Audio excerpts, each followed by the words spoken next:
Hello નમસ્કાર મિત્રો, જય શ્રી કૃષ્ણ. દ્વારકા સિરીઝમાં ફરી એકવાર આપનું સ્વાગત છે. આપની સાથે હું છું ઝિંકલ. તો મિત્રો, આજે આપણે આવી ગયા છીએ ભડકેશ્વર મહાદેવ. મારી પાછળ તમે જોઈ શકો છો એક મોટું શિવલિંગ છે. મંદિરમાં દર્શન કરવાના છે અને સમગ્ર મંદિરનો ઇતિહાસ પણ આપને જણાવીશ. તો ચાલો મારી સાથે. આમ તો યાત્રાધામ દ્વારકામાં ઠેર ઠેર શિવાલયો આવેલા છે અને દરેક શિવાલયની આગવી વિશેષતા પણ રહેલી છે.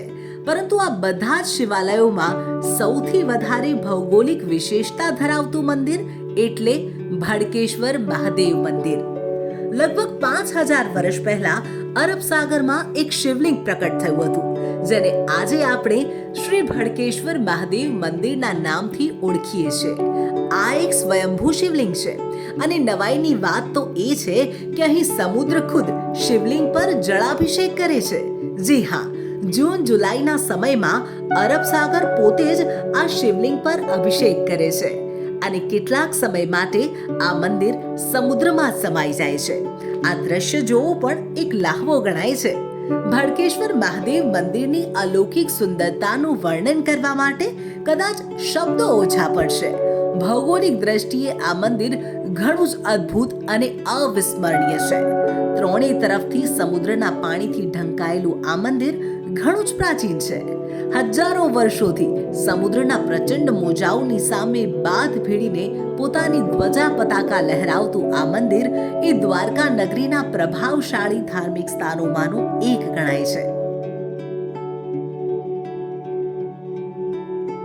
તો દ્વારકાધીશ મંદિરથી ભડકેશ્વર મહાદેવ મંદિર માત્ર 2 કિલોમીટરના અંતરે આવેલું છે અને આ મંદિરની પાસે જ તમને દીવાદાંડી એટલે કે લાઇટ હાઉસ અને સનસેટ પોઈન્ટ પણ જોવા મળી જશે. મંદિરની બહાર જ ચોપાટી બનાવવામાં આવી છે. અત્યારે બપોરનો સમય છે, પરંતુ સાંજે ચોપાટી પર પણ ખૂબ સરસ વાતાવરણ જોવા મળે છે.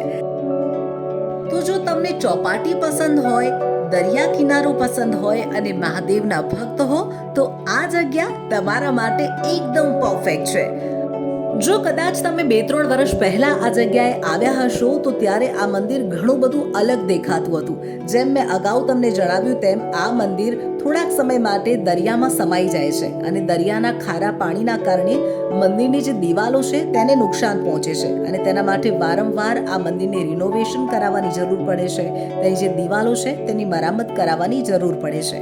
જો કે દરિયાના ખારા પાણીની વચ્ચે હોવા છતાં શિવલિંગનું તેજ સહેજ પણ ઓછું થતું નથી. સદીઓ બાદ પણ આ શિવલિંગમાં કોઈ ફેરફાર થયો નથી. સમુદ્રની ખારાશ શિવલિંગને નુકસાન પહોંચાડી શકતી નથી. આવી જગ્યાએ આવું અનોખું મંદિર હોવું એ ચમત્કાર અને રહસ્યમય ગણાય છે. ભડકેશ્વર મહાદેવ એ પોતાની મરજીના માલિક છે. એ ઈચ્છે તો જ તમને દર્શન થાય, કારણ કે દરિયામાં ભરતી આવે તો મંદિર પાણીમાં અદૃશ્ય થઈ જાય છે. એક રીતે કહીએ તો પાણીથી ભડકીને દરિયામાં ગાયબ થઈ જતું મંદિર એટલે ભડકેશ્વર મહાદેવ મંદિર. મંદિરની બહારની દિવાલો પર સુંદર ચિત્રો બનાવેલા છે, જેમાં તમને મહાદેવની સાથે ભગવાન શ્રી કૃષ્ણ પણ દેખાશે. એક શંખ બનાવેલો છે જેના પર યદા યદા હિ ધર્મસ્ય લખેલું છે. આ શ્લોકનો અર્થ થાય છે, જ્યારે જ્યારે સદાચારનો નાશ થશે, અધર્મમાં વધારો થશે, ત્યારે ભગવાન શ્રી કૃષ્ણ સ્વયં પૃથ્વી પર આવશે.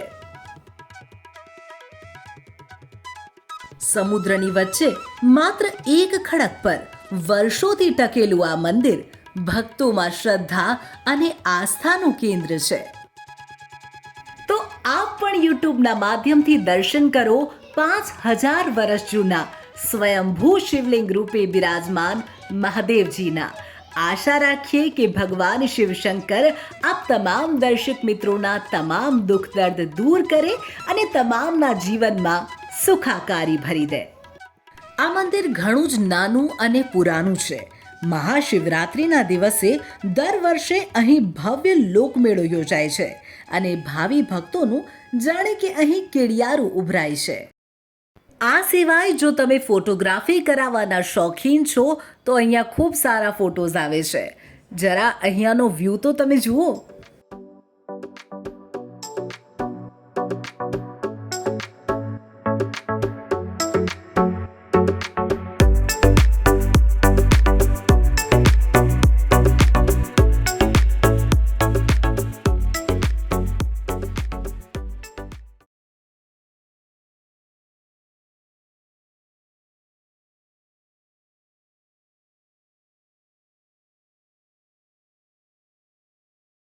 અહીં લહેરાતી ધજા અરબી સમુદ્રની હવાથી જાણે કે ઓમ ઓમનો નાદ કરતી હોય તેવો પણ અહેસાસ થાય છે.